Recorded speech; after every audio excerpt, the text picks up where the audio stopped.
a fella that's more known for his podcasting than he is for his stand-up, but he began as a stand-up, and he began in Boston. I know I can't guard the White House. You know how I know? Because I met Shaquille O'Neal, and his dick is where my face is. The sitcom he was on was News Radio. Yeah. Was Phil Hartman on that? Yeah, I guess he was on that. Yeah, that's Phil the Hartman. one, News Radio, yeah. Famous story about that role was originally for Ray Romano.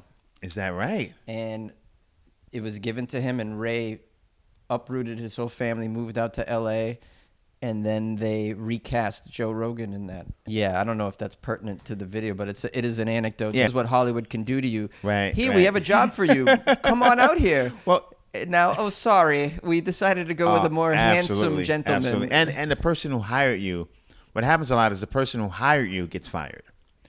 And then the other person is like, fuck everything to do with that other guy. Yeah, that's right. And then if you had just something to do with that other guy, and that's a story you hear over and over again. It's almost must be by design, just as a way of cleaning house. Like NBA teams will fire a head coach, and everyone goes. And to me, Joe Rogan is like he's a super funny guy, super smart guy.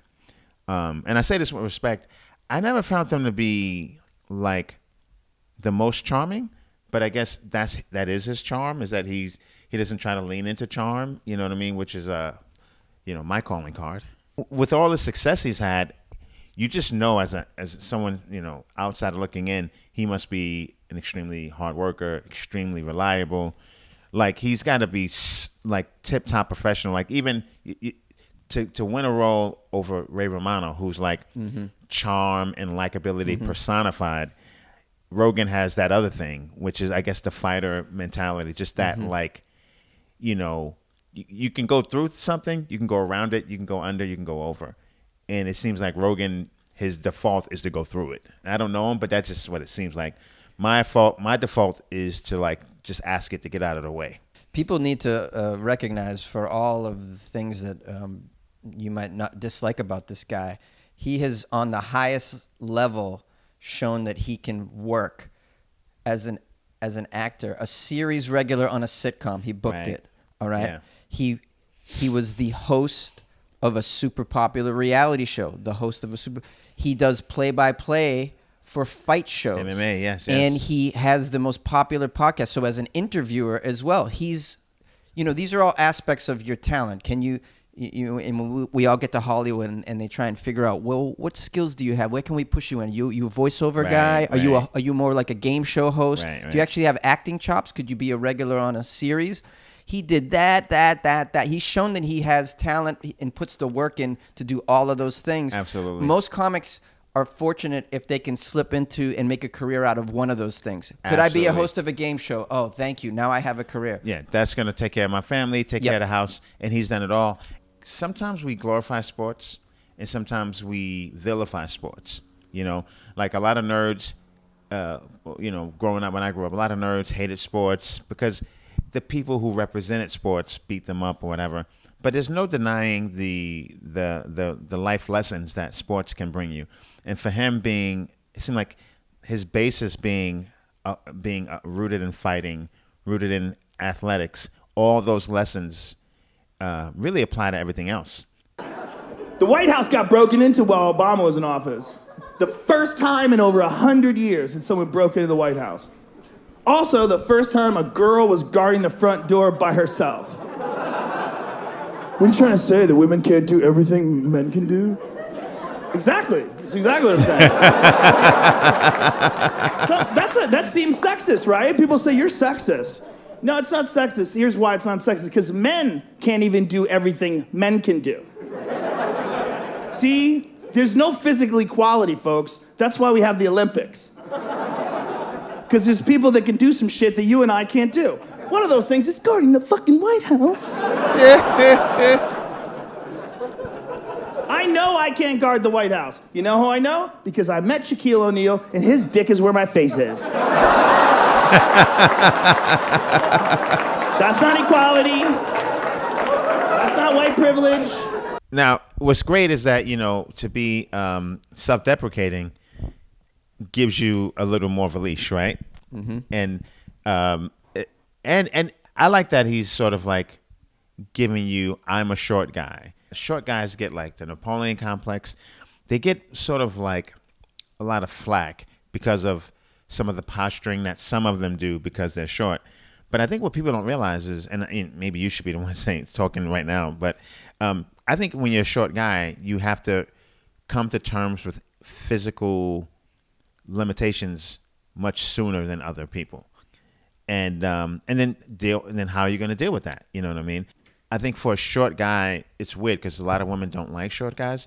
But there is something where there's an overlap in that Venn diagram where they can understand each other, understand one, what might be physical limitations, two, how you get tried. Like guys will say and do things to women that they wouldn't dare do to another guy their size and height. And I've seen it work where guys will sort of like pick fights with shorter guys and they wouldn't dare pick a fight with someone their own size. So it doesn't speak well to human nature, but that is a thing. So him saying, listen, I've dealt with this. I've dealt with my own limitations, and this is why I can speak on it. He's not saying that, but he's saying that. You know what I mean? He says a strange phrase, though. He says, men can't even do things that men can do. Right. And then he's going to talk about how he can't take Shaq, or he can't. What's interesting is that as comics, we have bits. We all have bits that kind of get at the same truth, and we just find our own way of saying that truth, right? Because I have a bit about like when men are creeps, and basically the creep age is when you're like late 20s all the way till you're 80. Basically, men are creeps to women when we are a physical threat, and this is the period of time when we're a physical threat from these ages. And I think it's something, I don't know, I just think we don't get at that truth.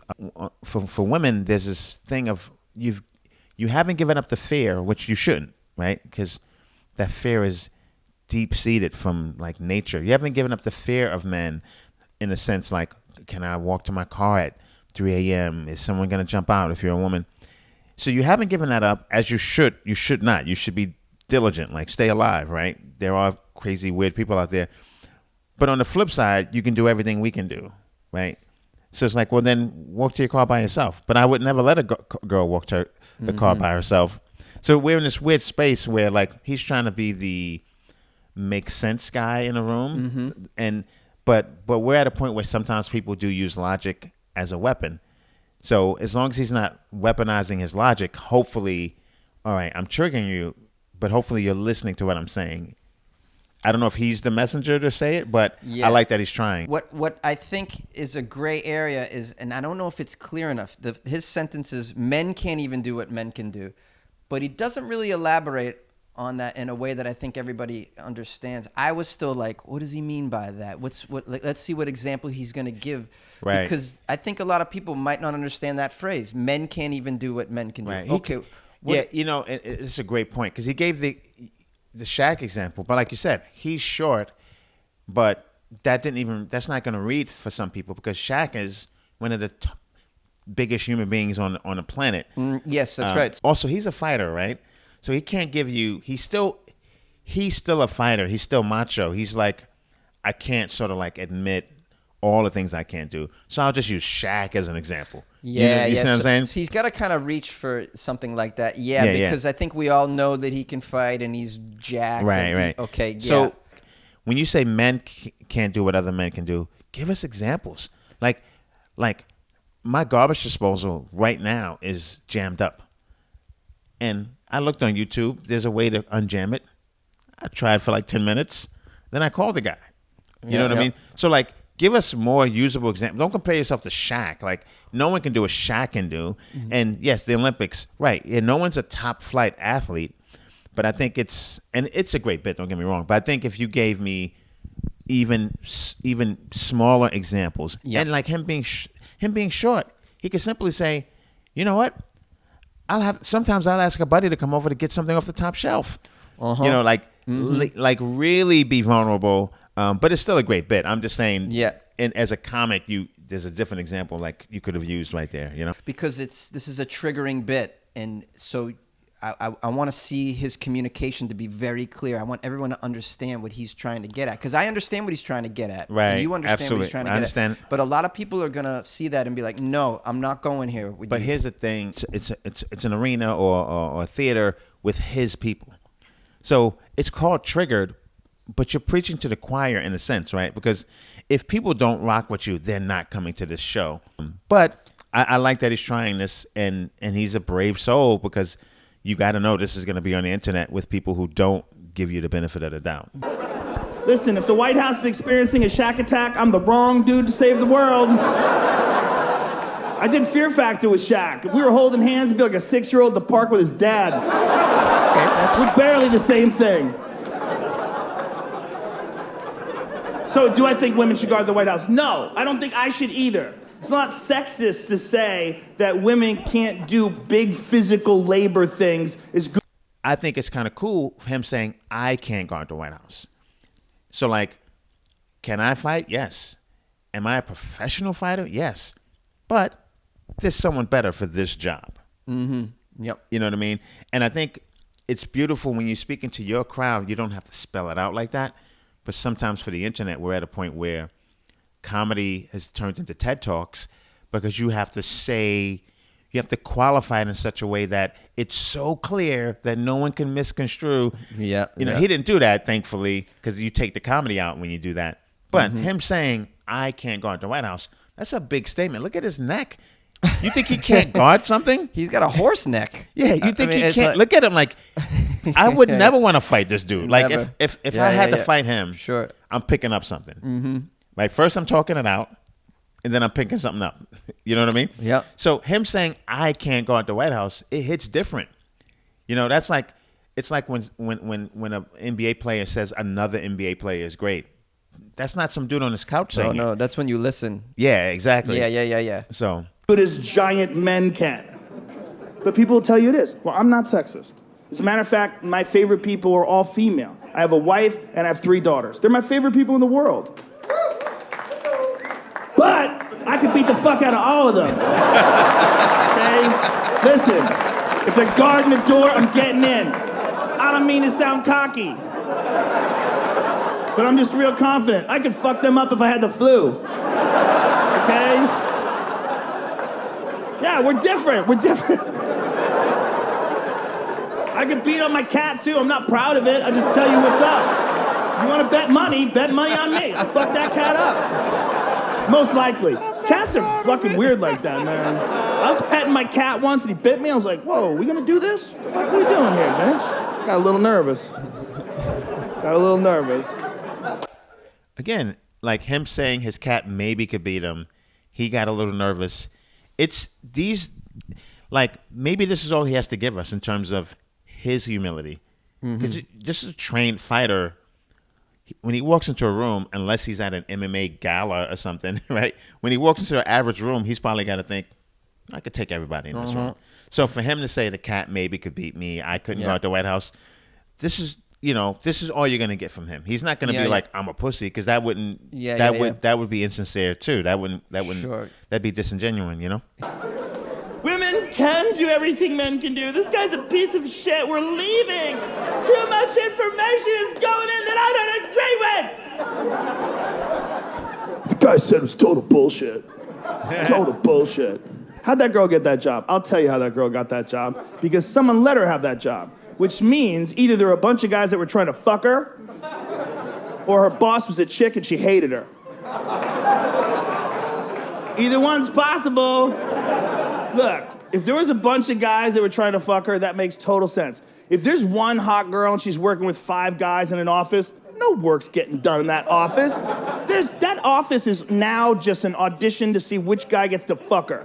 And each one of those guys would just slowly start to morph to figure out what this girl likes. Men become like an octopus that tries to fit its way through a keyhole. Like, gotta be a fucking wife. There's gotta be a fucking wife. You got this girl's like, I could guard the front door. Oh, you could definitely guard the door. No doubt, no doubt. And over time, if this woman doesn't sleep with one of these men and claim them, over time, these guys will just start morphing. And they'll just start saying ridiculous, preposterous shit. Like, Debbie wants to guard the front door. Do you have a problem with that? No, I don't. As a matter of fact, I think women are amazing. Plus, I'm vegan. And they will wear patchouli. They will do what the fuck they have to do. Next thing you know, poor fucking Debbie at the front door. Why am I alone? Like, this is a great bit. And for me, what intrigues me is hanging out with you, right? And seeing the progression of a bit, how it how it starts to where it ends, where it goes. So, as a comic, when you're writing a bit, there's sometimes there's a funny angle or a funny line that works sometimes, or it works but doesn't fit the narrative of the bit, so you have to leave it. And and sometimes you forget it totally, sometimes you remember and you do it occasionally. And so that's what it is. And so I'm wondering with this bit, it's there's a little bit more there. There's some meat on the bone, which maybe he already went through. Maybe he already tried these things and trimmed it down to what it is now. For me, I'm cinematic with it. So I want to know, okay, why is Debbie at the front door? Because, okay, these guys are championing her and being women could do anything. But what's her opinion? Did she bite off more than she can chew? Did Debbie say, I can do it myself, and now she's at the front door what the fuck? Or did they just push her there? Because that's a key component to it, is that, how does this girl get at the front door by herself? Well, there's some confusion here. Yes. Because he goes from the guys saying, sure, Debbie, you could totally guard the front door, as if it was her idea. Right. To now she's in the position of guarding the front door, and she's like, what am I doing here? And it may be a thing where it was just cleaner to do it that way. Maybe he tried. Maybe. But my thing is, I want to see Debbie, and this may be where he's tried it in clubs and knows he'll lose the crowd, right? Because I want to see Debbie have that oh shit moment. I got what I wanted. Now I'm here, and I got to guard this thing by myself. I fucked up. And maybe I don't know, Joe. I don't know. I don't know. I didn't see this bit develop. Maybe he tried that, and maybe people didn't like it, because then it's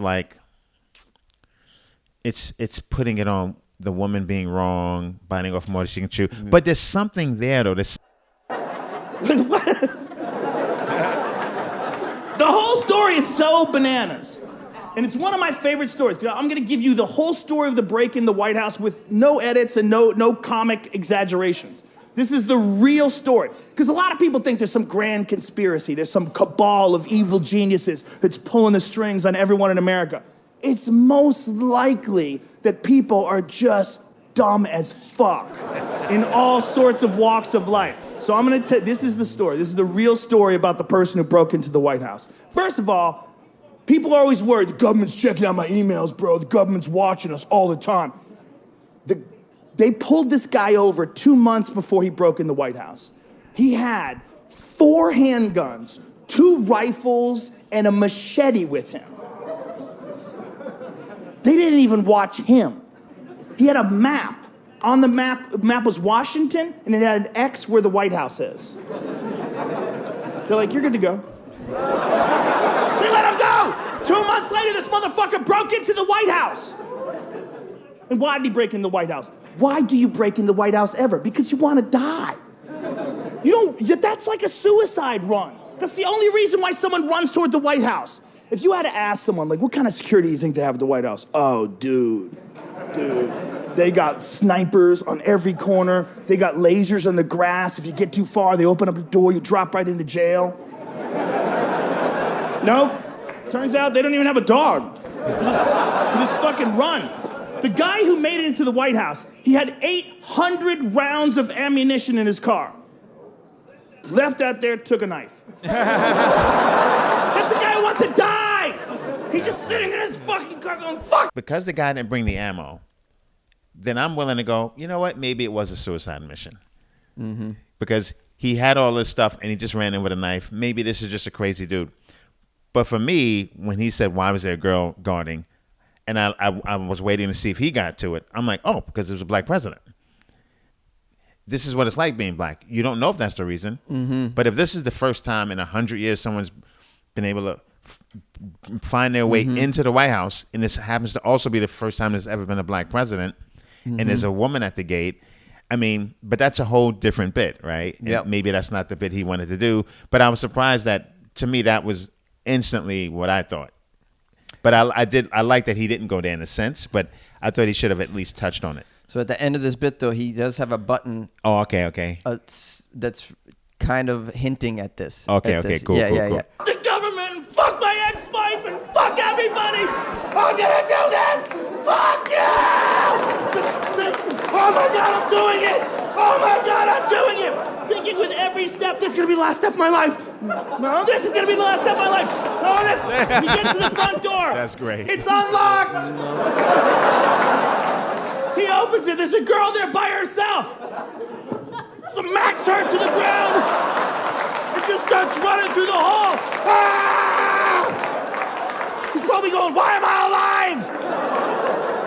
He's probably thinking. He was inside for minutes running around. He got tackled by an off-duty officer.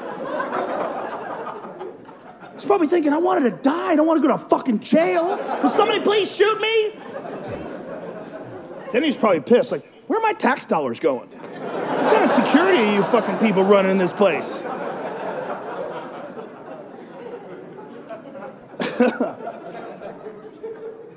Imagine when Obama found out a girl was guarding him. He's probably like, everybody, not that much diversity. Hey,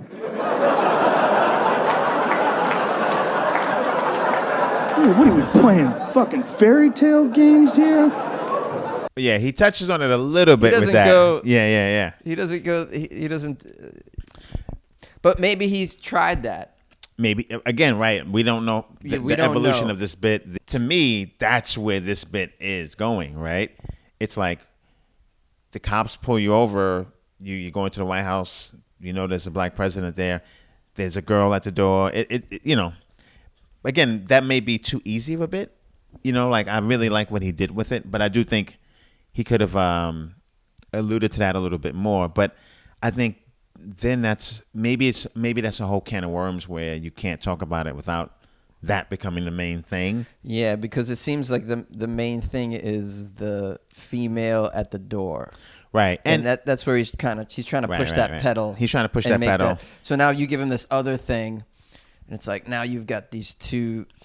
Right. These and also two themes they're both hard to pull off. So maybe he just like let me keep with the female at security. Right. He has a wife and I guess he said daughters. 3 daughters. Yep. So that kind of gives him credibility in that space. He's a guy and he's saying, here are my limitations. Like Shaq is bigger than me. Yep. I can't go into the White House. I like that he talked about that. So if he had gone the black route, my point is, would it be pandering? But as a black person, I can tell you, I wouldn't think of it as pandering only because if a white guy says it, then it's like, oh, you guys see it too. Because for me saying, oh, it's because Obama's black, am I playing the black card? I don't know. So if he had touched on it, even if he just posed a question, I don't know, maybe what's different, you know, even if he just says, what's different? Even that would have been enough for me, you know?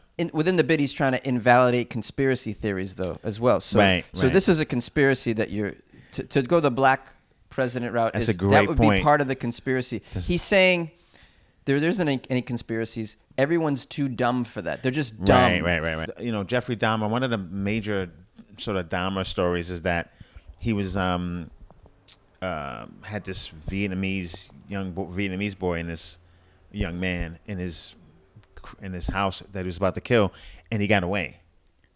And he's like running down the street somewhere in Milwaukee naked. This Vietnamese young man finds some cops, and he doesn't speak English too well. And he's like, "You guys got to help me! This guy wants to kill me." Dahmer rolls up and convinces the cops that they're just having a lover spat, and the cops give him back to Dahmer. Okay, that's one of the major like you guys fucked up moments, right? Wow. And I said to my friends, I was like, that's like white privilege at the highest. And they're like, no, that's not white privilege. And he was right. He's like, that's just those cops didn't want to deal with the gayness thing. And they were like, you know what, just Just go ahead. Oh, okay. Because Yeah. we got to write the report on this, but I'm sure it's both, right? Like, it's not only white privilege. There's some homophobia there. Yeah. There's laziness there because they didn't want to write the reports Yeah, up. it's very nuanced. So I understand what he's saying about conspiracy theory, but yeah, when they find him 2 weeks earlier and he's clearly going to the White House, maybe that's laziness. You can't say, you know what I mean? And I get it. Like he's doing an anti conspiracy theory bit. I think that's a great point you make. Maybe people are just dumb, but yeah, you got to be hella dumb to let a guy go to the White House with ammo. You know what I mean? But again, like if I write a bit and like we've all seen as a comic, you see another comic writing a bit and it's great, and you're like, oh, I would have went this way with it. That's what this is really like. Sure. Oh, I would have went that way with it. You know what I mean? To even attempt to make this claim about women doing a man's job and what is appropriate given physical characteristics, right, is a dicey situation. And you mentioned earlier he can get away with this; it's his crowd, But right. we're moving into a weird place in the culture now where not really okay to have this stance. It's to the point where we're starting to see people say it's actually okay for a trans man, right. to participate in female sports. We're like this area now is so muddied. Right. We've got to a point where you can tread very lightly if you're talking about something or a group that you're not a part of. And okay, that's cool. Like I should tread lightly if I'm talking about anyone else. I can speak my truth from the mountains, right? And I feel like that's where everyone is. Everyone is in that space. Oddly enough, except for like, even though Karen's aside, it seems like white women can still champion for other people. You know what I mean? And I don't know about black women, but everyone else just stay in your lane. Like, like I know comics who are great at voices, really great, gifted. To me, the thing about doing a voices from another culture is, does it come from love, and is the voice done well? Because if it's done well, there's some love in that fact that you nailed this voice. Like it should be more of what you do with the voice. What are you saying? Are you being hateful? Are you belittling them? So it's just a weird space. So maybe that's why he left the black thing alone. But yeah, I think it was still brave of him to talk about these limitations. But I think Joe is right. The more fat you have on a bit like that, the more there's a moment for someone to interject. You don't want to give them a moment to interject. Heckling happens when you don't know what you're going to say. If you know what you're going to say, people don't heckle. So to make this bit, it's long enough. It's a nice piece, but to make it relatively compact, probably was the way to go. I really liked seeing what he was attempting to do with that, especially because of the subject matter. I'm like, and the question is, are you changing minds with that? No, that's my thing, because I think you could be able to change minds, but can you change minds you used to be, I feel like Carlin could change minds. Yeah, I think Carlin's still changing minds. I see his clips shared on Twitter often. Yeah. Something in the news will happen, and you'll see Carlin clips shared. Like how relevant it still is. Yeah. I don't think Rogan's changing minds that aren't already in his crew or fans of him with this stuff. Not with this bit, I don't think. Right, and it's like I thought he leaned into the empathy enough. I'm sure I have a wife, I have daughters, but I think now people weaponize logic, and people can have faulty logic, because the way logic works is I say one thing, you agree with it. I say another thing. I say all these little things, you agree with it, and then the second I say something you shouldn't agree with, if you're not paying close attention, you still agree with it because you're already in the agreement mode. That's how cults work, right? Cults, they lead you along. Like, do you want to reach your full potential? Yeah, I want to reach my full potential. Do you want to, you want to be a better person? Yeah, I want to be a better person. And do you want to let me sleep with your wife? Right. Oh, sure. Right, yeah, it all sounds good. And then next thing you know, you're waiting for the mothership. You're like, wait, how the fuck did... Because they've led you along. That's you know right, what I mean? That's right. And so because of that, some people now are like, no, fuck you. I don't care what you're saying. even if you say something innocuous that everyone can agree with, Sure. some people are just, I'm against you, I'm not listening. There are people who know? would have checked out at this bit from the first sentence because he says the word girl. Right. And because of who he is and because of who he is. who they relate him That's to. right. But the bit is the bit, and it's really well done. And he's giving you a truthful example. That's another thing. He's not just saying girls can't do things and then just throwing it out there. He's giving you an example. If someone broke into the White House, I would have added more, and I'm not shitting on it. I think it's a great bit because it's tight. But I guess I'm a little PTSD now from my bit that was put up there.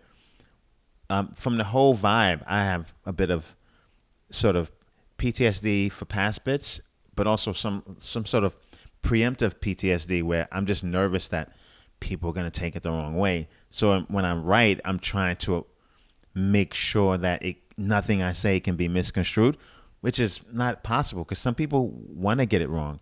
Some people want to purposefully weaponize your words against you, even though they know that's not what you meant. When they pluck it out of context to then present it to people that normally would agree with them, like, see this? Right. Those people won't even bother to dig deeper. They wouldn't like, well, let's watch the whole bit. Let's watch the entire joke. Right. Let's listen to, did the crowd enjoy it? No, they're always like, they're ready to jump on these things now. Right. There's an army of them out there. Yeah. And are they righteous, self-righteous? Are they lying? Are they trolls? You know, there are people who fit into all these categories, but the end result is everything's getting mucked up, and there's no truth, no meeting of the minds. You know, there's no like, okay, this is a baseline. Can we at least agree to this baseline? You know what I mean? There's none of that. Yeah. But so he didn't really. He mentioned body types just kind of briefly, like a strong power. But he could have went deeper there. But when you get into the biology, that might be even harder to make. Well, it's funny. It's also like having it becomes like you said. Is this a TED Talk? What is it here? It becomes a TED Talk. It's like having if you're a lawyer and your client is completely innocent,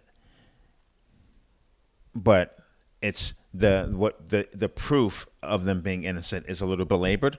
You can't trust that jury. You know what I mean? Like exactly. You can be like, listen, we have the timeline, and this to this to this.